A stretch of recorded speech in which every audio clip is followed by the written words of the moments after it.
Iya, jadi judul renungan pada pagi ini, sikap murid Tuhan. Ya, ini Tuhan Yesus waktu itu berbicara kepada murid-murid.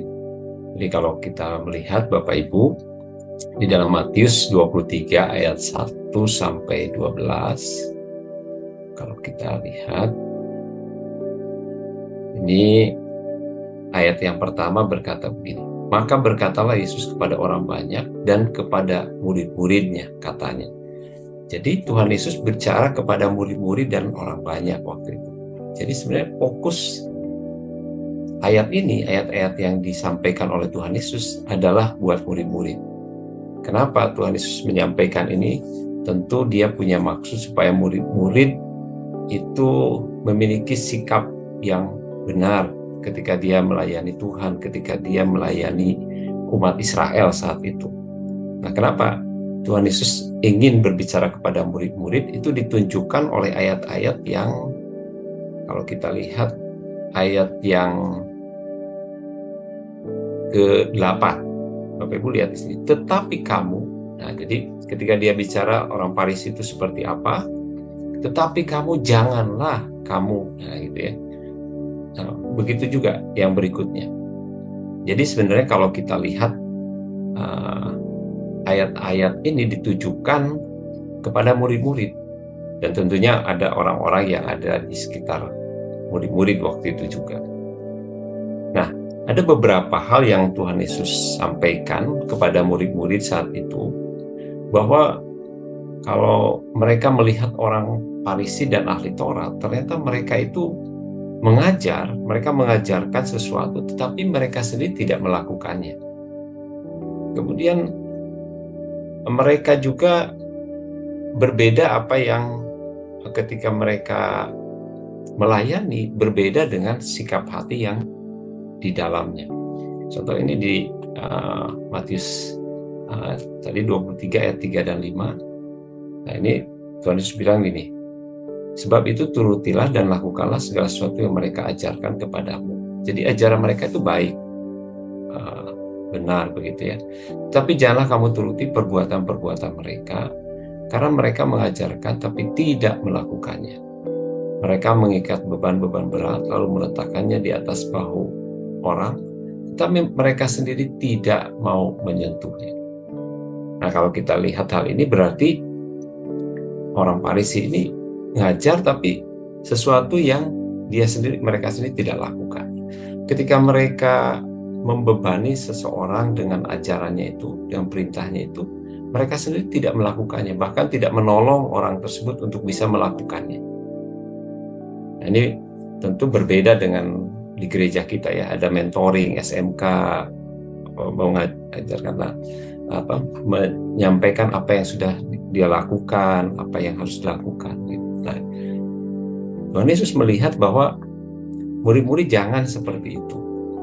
Nah, begitu juga di ayat 25 dan 26 Tuhan Yesus menyampaikan bahwa celakalah kamu, hai ahli Taurat dan orang Farisi, kamu orang munafik, sebab cawan dan pinggan kamu bersihkan sebelah luarnya, tetapi sebelah dalamnya penuh rampasan dan kerakusan. Nah, Tuhan Yesus bicara ini karena ternyata orang Farisi ini, apa yang dia lakukan itu mereka berpikir nggak ada yang tahu begitu.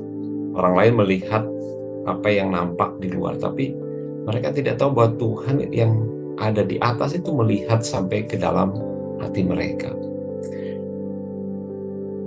Nah, kemudian ketika mereka melakukan hal-hal tersebut, ternyata punya dampak. Tuhan Yesus menyampaikan dampaknya. Mereka itu menjadi batu sandungan. Mereka menjadi batu sandungan bagi orang lain, sehingga orang lain tidak bisa menjadi umat Tuhan. Bahkan kalau Tuhan Yesus sampaikan di ayat 13 dan 14 bahwa mereka pun tidak selamat, orang-orang Farisi ini. Nah, ternyata mereka sendiri orang-orang yang belum lahir baru, belum sungguh-sungguh percaya kepada Tuhan Yesus. Sehingga mereka adalah salah satu orang-orang yang tidak dikenal oleh Tuhan. Matius 7 ayat 21 berkata bahwa mereka, Tuhan berterus terang bahwa aku tidak pernah mengenal kamu. Jadi sebenarnya mereka ada orang-orang yang belum sungguh-sungguh lahir baru di dalam Tuhan. Nah, sehingga kalau kita di SMK, Bapak Ibu ya, makanya jemaat itu didorong ke SMK supaya mereka mengalami kelahiran baru, mereka mengalami keselamatan di dalam Tuhan Yesus. Nah, kita ingin tidak ada seorang pun yang datang ke gereja tapi tidak mengalami kelahiran baru, supaya mereka benar-benar diselamatkan dan tidak menjadi batu sandungan. Ini. Nah, sekarang sikap murid yang diinginkan Tuhan itu seperti apa? Kalau kita lihat beberapa ayat yang berikutnya, sikap murid yang diinginkan Tuhan itu ada 3. Saya catat sebenarnya bisa lebih dari ini, tapi ada 3. Yang pertama, saya lihat tuh sikap menjadi pelaku firman. Nah, kalau ayat 3 tadi berkata bahwa mereka itu mengajarkan, tetapi mereka tidak melakukannya. Tuhan ingin kita sebagai murid-murid Tuhan, orang-orang yang sudah percaya kepada Tuhan Yesus, orang yang sudah lahir baru, tidak demikian. Tuhan ingin murid-muridnya saat itu mereka mengajar, tetapi mereka juga melakukan, menjadi pelaku firman. Nah, kalau kita lihat di beberapa ayat yang diajarkan oleh Tuhan Yesus juga, bahwa orang yang melakukan firman Tuhan itu seumpama seperti orang mendirikan di atas batu. Ketika banjir datang, ketika hujan lebat tiba, banjir datang, rumah itu tetap teguh. Nah, karena mereka adalah orang-orang yang melakukan firman. Nah, sikap menjadi pelaku firman ini juga, ini kenapa Tuhan Yesus menyampaikan ini? Karena buat Tuhan Yesus itu ketika menjadi pelaku firman itu ya hal-hal yang ringan. Tuhan Yesus tidak seperti ahli Taurat. Dia berkata begini di Matius 11 ayat 30. Sebab kuk yang kupasang itu enak dan bebanku pun ringan. Ini kalau dalam bahasa Indonesia sehari-hari, perintah-perintahku itu menyenangkan dan beban yang kutanggung atasmu itu ringan. Berbeda sekali dengan orang Farisi dan ahli Taurat. Nah, oleh sebab itu Tuhan Yesus bicara ke murid-muridnya, kalian pun jangan seperti itu, tapi kalian lakukan firman Tuhan. Nah, karena itu ketika kita menjadi pelaku firman sebenarnya ringan apa yang Tuhan sampaikan. Kalau kita lihat beberapa cerita di dalam Alkitab, Tuhan selalu menyampaikan seperti kepada orang muda yang kaya, kamu jual, kemudian yang penting lakukan. Nah, itu yang jadi masalah itu karena kita tidak mau melakukan. Nah, seringkali kita misalkan tentang persepuluhan, wah ayo persepuluhan, aduh berat. Padahal sebenarnya ketika kita lakukan, nah itu sebenarnya ringan. Karena kita tidak memiliki kemauan saja. Nah, Bapak Ibu Saudara, kalau kita lihat, Tuhan ingin sikap kita sebagai murid adalah pelaku firman, bukan hanya mendengar saja. Karena kalau kita lihat di dalam Yakobus juga dikatakan bahwa orang yang tidak melakukan firman Allah itu seperti orang bercermin, kemudian pergi, lupa tuh wajahnya. Tetapi orang yang melakukan firman, Tuhan katakan dia akan berbahagia. Bahwa apa yang dilakukannya diberkati oleh Tuhan, kalau dalam terjemahan lain. Jadi orang yang melakukan firman itu akan diberkati oleh Tuhan. Diberkati dalam apa yang dilakukannya. Nah, Bapak Ibu Saudara, biarlah kita membaca dengan konsentrasi. Ketika baca firman, mari kita melakukannya dengan konsentrasi. Kita dengan sikap hormat bahwa Tuhan tuh ingin kita itu melakukan firman-Nya dengan sungguh-sungguh karena hormat, takut akan Tuhan. Dengan segala keinginan yang besar. Sehingga kita konsentrasi ketika baca firman. Kemudian coba kita introspeksi, apakah kita setia nggak melakukannya? Atau kita kadang-kadang setia, kadang-kadang melakukan, kadang-kadang tidak. Nah, berarti Tuhan ingin kita setia melakukan, bertekun ketika melakukannya. Apakah hidup kita semakin diubah oleh firman Tuhan? Nah, kalau kita memiliki sikap menjadi pelaku firman, maka setiap hari itu akan mengalami perubahan dalam hidup kita. Tuhan akan mengubah sehingga kehidupan kita ini menjadi berkat, menjadi orang-orang yang membawa orang lain juga kepada Kristus. Nah, kemudian sikap yang kedua, Bapak Ibu, sikap mengasihi sesama. Kalau kita lihat orang-orang Farisi dan ahli Taurat di beberapa ayat yang Tuhan Yesus sampaikan, mereka mengikat beban berat lalu meletakkannya di atas bahu orang, tapi mereka sendiri tidak melakukannya. Sebenarnya kalau kita misalkan memberikan perintah kepada anak buah kita, memberikan instruksi begitu ya, nah tentu kita punya keyakinan bahwa dia mampu melakukannya. Tapi ketika kita tahu bahwa dia tidak mungkin melakukannya, tapi kita kan udah, kamu pikirin sendiri apa yang kamu harus lakukan. Tapi kita tidak yakin bahwa dia akan melakukannya. Sebenarnya kita tidak memiliki kasih, Bapak Ibu. Nah, contoh misalkan di dalam ini ya, yang berikutnya. Ini dikatakan begini. Celakalah kamu, ahli Taurat dan orang Farisi, kamu orang munafik, karena kamu menutup pintu-pintu kerajaan surga di depan orang. Sebab kamu sendiri tidak masuk, dan kamu merintangi mereka yang berusaha untuk masuk. Celakalah kamu, ahli Taurat dan orang Farisi, kamu orang munafik, sebab kamu menelan rumah janda-janda, sedang kamu mengelabui orang dengan doa yang panjang-panjang. Nah, kadang-kadang kita juga diminta oleh Tuhan jangan seperti orang Farisi ini, menekan melakukan tugas kita untuk justru akhirnya merugikan orang lain begitu. Nah, kalau kita lihat ayat-ayat ini, berarti Tuhan menginginkan kita sebagai murid-muridnya sikap memiliki kasih kepada sesama. Kita tidak mempressure orang, padahal kita tahu hal itu tidak mungkin bisa dilakukan oleh orang. Bapak Ibu Saudara, kalau Bapak Ibu sebagai konselor, itu biasanya hal-hal yang mereka bisa lakukan tuh mereka ada di dalam diri mereka. Cuma mereka lagi bingung, lagi depresi, nggak tahu apa yang harus lakukan. Tapi ketika di konseling itu mereka, oh iya, saya bisa lakukan loh, gitu ya. Nah, kadang-kadang kita seringkali mempressure orang padahal kita sendiri tidak tahu. Nah, Tuhan tidak inginkan itu kepada murid-muridnya. Tidak seperti yang dilakukan oleh ahli Taurat. Dan juga membawa orang lain kepada Kristus. Nah, kalau orang Farisi dan ahli Taurat bukan membawa orang pada Kristus, tetapi kepada aturan-aturan mereka, kepada adat istiadat mereka, kepada hal-hal yang mereka anggap baik, tapi itu bukan firman Tuhan. Nah, seringkali apakah kita juga ketika mengasihi orang, kalau kita mengasihi orang, kita membawa dia kepada Kristus. Biar dia datang kepada Kristus, dan nanti Kristus sendiri yang akan memberi kemampuan buat mereka untuk melakukan firman Tuhan, untuk melakukan kebenaran itu. Karena Kristus ada di dalam hidup mereka, dan Kristus yang memberi kemampuan. Nah, Tuhan juga mengingatkan supaya tidak mencari keuntungan pribadi, seperti tadi orang Farisi menekan janda-janda, mencari keuntungan buat mereka.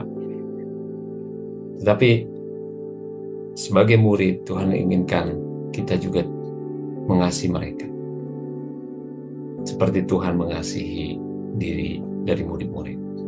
Dan sikap yang ketiga adalah sikap rendah hati. Jadi yang pertama tadi sikap menjadi pelaku firman, yang kedua sikap mengasihi sesama, dan yang ketiga sikap rendah hati. Di dalam ayat 5-12 di yang tadi sudah kita baca berkata begini, semua pekerjaan mereka lakukan hanya dimaksud supaya dilihat orang. Mereka memakai tali sembahyang yang lebar, jubah yang panjang. Mereka suka duduk di tempat terhormat dan perjamuan di tempat terdepan di rumah ibadah. Mereka suka menerima penghormatan di pasar, suka dipanggil rabi. Tapi kamu, janganlah kamu disebut rabi, karena kamu hanya satu rabimu. Kamu semua adalah saudara, dan janganlah kamu menyebut siapapun Bapa di bumi ini, karena hanya satu Bapamu, yaitu Dia yang di surga. Janganlah kamu disebut pemimpin, karena hanya satu pemimpinmu, yaitu Mesias. Barang siapa terbesar di antara kamu, hendaklah ia menjadi pelayan. Bapak Ibu Saudara, kalau kita lihat di sini, ternyata Tuhan menginginkan supaya murid-muridnya ini benar-benar hidup bukan untuk mendapat pujian begitu ya, Sampai Tuhan katakan di ayat lain berkata, kalau kamu melakukan perbuatan baik kepada saudaramu, tanganmu yang kanan melakukan, tangan kiri jangan lihat. Kalau kamu lagi doa, kalau bisa tutup pintu kamarmu, doa, biar Tuhan sendiri yang tahu. Nah, ini menunjukkan, bukan berarti Bapak Ibu nggak boleh doa seperti ini, bukan ya. Tapi ini menunjukkan bahwa biar hanya Tuhan saja yang melihat kita. Bukan kita untuk menerima pujian daripada Tuhan. Nah, kalau kita lihat hal ini, berarti sebenarnya sikap rendah hati ini diinginkan oleh Tuhan bagi murid-muridnya.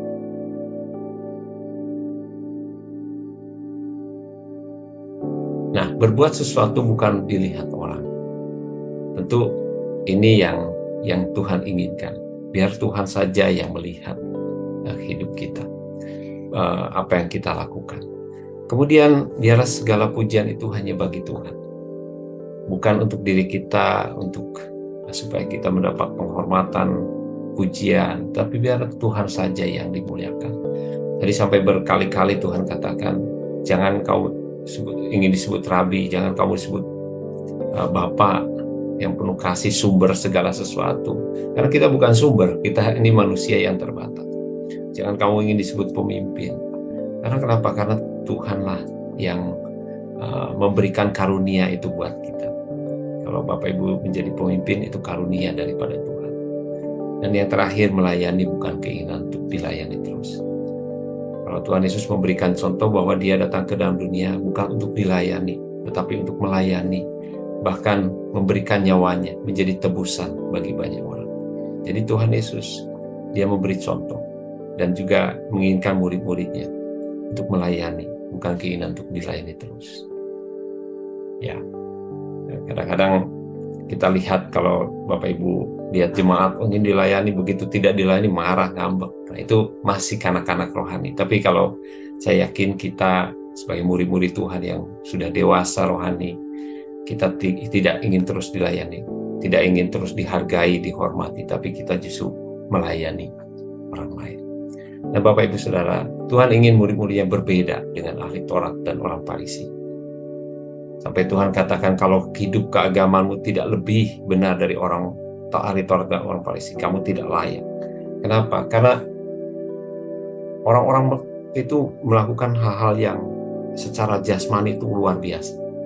Tetapi kita percaya orang yang sudah lahir baru diberi kemampuan yang berbeda. Bapak Ibu Saudara yang sudah lahir baru, sudah percaya kepada Tuhan Yesus, Tuhan berikan kemampuan sehingga Bapak Ibu Saudara melakukan segala sesuatu itu karena Tuhan yang memberi kemampuan. Sehingga kita akan berbeda sekali. Ketika kita melayani, kita dengan tulus dari hati yang terdalam. Kita berbeda dengan orang ahli Taurat dan orang Farisi. Ketika kita melakukan firman Tuhan, kita yakin bahwa Tuhanlah yang memberi kemampuan sehingga kita bisa melakukannya itu dengan sungguh-sungguh karena mengasihi Tuhan, karena mengasihi sesama. Nah, Bapak Ibu Saudara, saya akhiri dengan doa buat kita semua. Kita berdoa.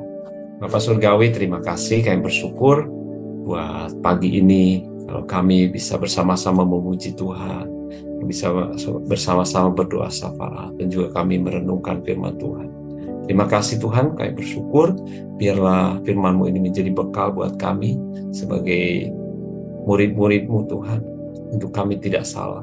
Ketika kami melakukan tugas kami, banyak orang-orang datang kepada Kristus, banyak orang-orang dibaharui, banyak orang-orang diselamatkan, dan melalui kehidupan kami, banyak Tuhan, orang-orang diberkati, dan kehidupan kami pun menjadi berkat bagi orang lain. Terima kasih Tuhan, kami bersyukur buat kebenaran firman-Mu, dan memberkati seluruh pengurus dari tim doa ini, dan kami peralaskan doa ini dalam nama Tuhan Yesus. Amin.